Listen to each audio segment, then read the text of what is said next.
বিভিন্ন সময় পত্রিকাতে এবং সোশ্যাল মিডিয়াতে দেখতে পাচ্ছি। আমরা ইতিমধ্যে দেখতে পেয়েছি যে এরকম কিছু কথাবার্তা এসছে।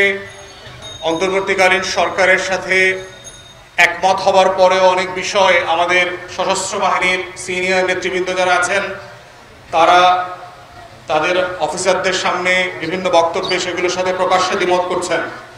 যদি এই বক্তব্যগুলো সঠিক হয়ে থাকে, আমরা পরিষ্কার করে বলতে চাই যে অন্তর্বর্তীকালীন সরকার অথবা যে কোনো বেসামরিক সরকারের সিদ্ধান্তের প্রতি আনুগত্যশীল থাকা হচ্ছে বাংলাদেশের প্রত্যেকটা ফোর্সের অ্যাবসলিউট রেসপন্সিবিলিটি অ্যান্ড অব্লিগেশন।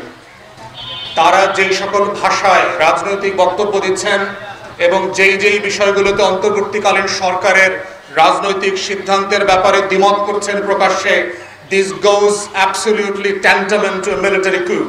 এগুলো হচ্ছে প্রায় কু হয়ে যাওয়ার মতো ভাষা। আমরা আর্মড ফোর্সেসের সিনিয়র লিডারশিপকে মনে করিয়ে দিতে চাই, গত 17-18 বছর ধরে তো দিল্লিকে আওয়ামী লীগ যে বাংলাদেশের করদ রাজ্য পরিণত করেছে, সেদিন তো আপনাদের মুখে আপনারা কুলু বেটে বসেছিলেন। বাংলাদেশ থেকে যখন ট্রানজিট দিচ্ছে, বন্দর দিচ্ছে, একের পর এক আদানির সাথে নিম্নমানের অন্যায্য চুক্তি করে বাংলাদেশকে বিক্রি করে দিয়েছে। আপনাদের মিলিটারি অফিসাররা দিল্লিতে গিয়ে ঘোড়া উপহার নিয়ে এসে বাংলাদেশকে বিক্রি করে দিচ্ছিল। সেই দিন তো আপনাদের মুখে কোনো কথা শুনি নাই। সেই দিন তো আপনারা করিডোর নিয়ে কথা বলেন নাই, ট্রানজিট নিয়ে কথা বলেন নাই, ট্রান্সশিপমেন্ট নিয়ে কথা বলেন নাই।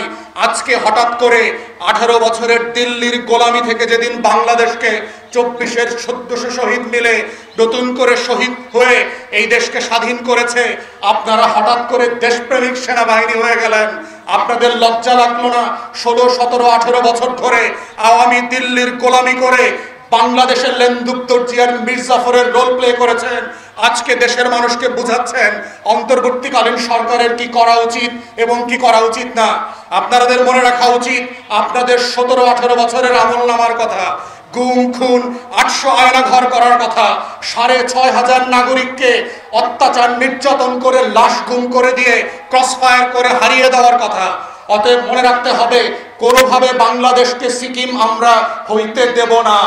বাংলাদেশের 24-এর রক্ত দিয়ে যারা বাংলাদেশ স্বাধীন করেছে, আবু সাঈদ আর মুগ্ধের রক্তের প্রতিটা ফোঁটায় দেয়ালে দেয়ালে বলে দেওয়া আছে, কোন ফেরাউন, মীর জাফর, জগৎ শেখ আর লেন্দুপ্তরজির কাছে সিকিমের মতো করে বাংলাদেশ আর বর্গা দেওয়া হবে না। বাংলাদেশের পাড়ায় মহল্লায় দেশপ্রেমিক জনতা যেখানে যেখানে আছে তারা আবার প্রতিহত করবে। তাই আপনাদেরকে বলছি, পেশাদারিত্বের জায়গায় ফিরে আসেন।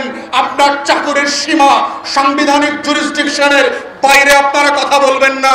This is not your business, this is not your jurisdiction.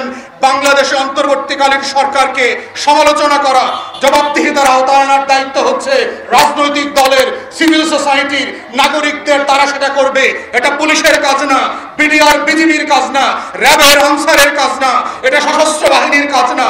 এই দায়িত্ব হচ্ছে বাংলাদেশের রাজনৈতিক দল এবং নাগরিক সমাজ যেই ভাষায় অন্তর্বর্তীকালীন সরকারকে সমালোচনা করা দরকার, জবাবদিহিতা করা দরকার, সেটা আমরা করে যাচ্ছি এবং করে যাব।